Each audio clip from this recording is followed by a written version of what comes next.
இதுதான் வெள்ளைப்புலி. திருப்பதியில் இருக்குது. திருப்பதி காட்டுக்குள்ளே இருக்குது. அவ்வளோ அழகாக போகுது பாருங்க.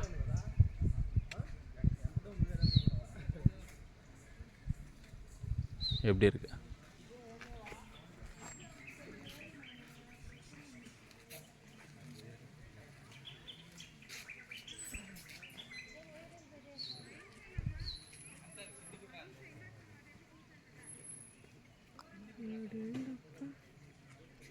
என்னெல்லாம் இருக்குது. எவ்வளோ அழகாக இருக்குது பாரு. இவர் அடித்தா 1.5 டன் வெயிட்டு.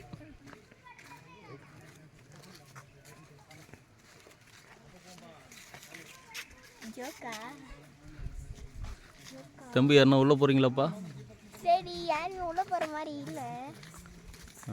கேமராமேன் நீ